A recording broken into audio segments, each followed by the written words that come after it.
अशोक चौधरी के बारे में हमने पहले ही कह दिया कि ये बिहार का पहला सर्वदलीय नेता हैं।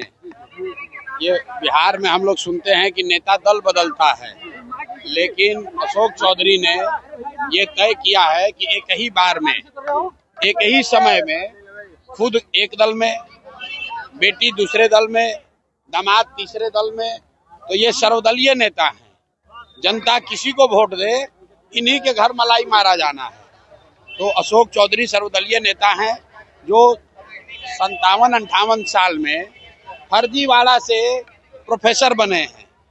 अब बताइए कि जिस बिहार में लोगों को किरानी क्लर्क का नौकरी नहीं मिल रहा है, कि भाई साहब विधायक हैं, किस दिन इन्होंने परीक्षा पास किया, कब पीएचडी कर लिए, कब जेआरई कर लिए और प्रोफेसर बन गए। अब ऐसे भ्रष्ट लोगों से बात करने का क्या मतलब है? जनता इनको पहचान चुकी है। जीवन में चुनाव तो लड़ेंगे नहीं, चुनाव लड़ते तो जनता जमानत भी जब्त कराएगी। लेकिन मंत्री बनकर आजकल सरकारी खर्चे पर बिहार सरकार, बिहार के गरीब जनता के पैसे पर हेलीकॉप्टर से चल रहे हैं। हेलीकॉप्टर से चलने का शौक चढ़ा है, जनता उतार कर ले आएगी रोड पर, तब पता चलेगा 3 महीने के बाद।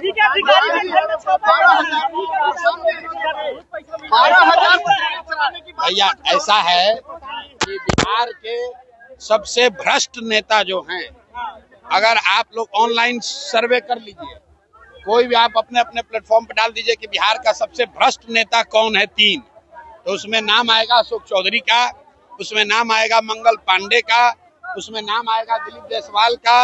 ये भ्रष्टतम नेता हैं सब। अगर किसी अधिकारी के यहाँ पैसा मिला तो सीधा कह देगा कि भाई हमारा नहीं है, तो वो तो मानेगा नहीं। लेकिन बिहार की जनता जानती है कि ये आदमी, ये तीनों चारों नेता इतने भ्रष्ट हैं। आप बताइए कि घर घर से जो वसूली हो रहा है, बिहार की जनता में जो भ्रष्टाचार का जो सामना करना पड़ रहा है, आखिर ये पैसा जा कहाँ रहा है? कहीं ना कहीं तो ऊपर जा रहा है। हम नीतीश कुमार के विरोधी हैं, लेकिन मैं जानता हूं कि नीतीश कुमार व्यक्तिगत तौर पर पैसा नहीं लेते, वो चोर नहीं है। लेकिन नीतीश कुमार के इर्द गिर्द जितने ये सब नेता हैं, चूंकि नीतीश कुमार की शारीरिक मानसिक हालत अभी ठीक नहीं है, तो पूरा बिहार से लूट के ही तीनों चारों पैसा जमा कर रहा है। जब हमने कहा है कि जब 3 महीना के बाद जन स्वराज का व्यवस्था बनेगा, तो ये 100 सबसे भ्रष्ट नेता और अफसर, छोटे लोग नहीं, बड़े नेता और बड़े अफसर, 100 सबसे बड़े नेता और अफसरों को चिन्हित किया गया है। इनको समयबद्ध कार्रवाई होगी। इनके और इनके आने वाली पीढ़ियों से बिहार से लूटे गए पैसे का हिसाब होगा, इनसे वसूली होगी। इनको दौड़ा दौड़ा कर मारा जाएगा। ये आप देखिए,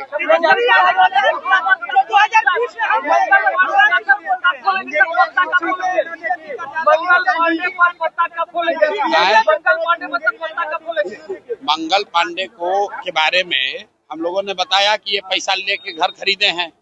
जब कोविड में आप और हम सब लोग परेशान थे, तो बिहार के स्वास्थ्य मंत्री दिल्ली में फ्लैट खरीद रहे थे। आप फ्लैट कहाँ से खरीद रहे थे? दिलीप जायसवाल से पैसा लेकर। तो 25 लाख रुपया तो उन्होंने स्वीकार कर लिया कि हमने लिया है। बाकी का 61 लाख का अभी जवाब नहीं दिए हैं। अभी हम प्रेस करेंगे, किसी दिन पटना रहेंगे तो आपको बता देंगे बिहार की जनता को कि बाकी का 61 लाख रुपया कहाँ से लिए। सर,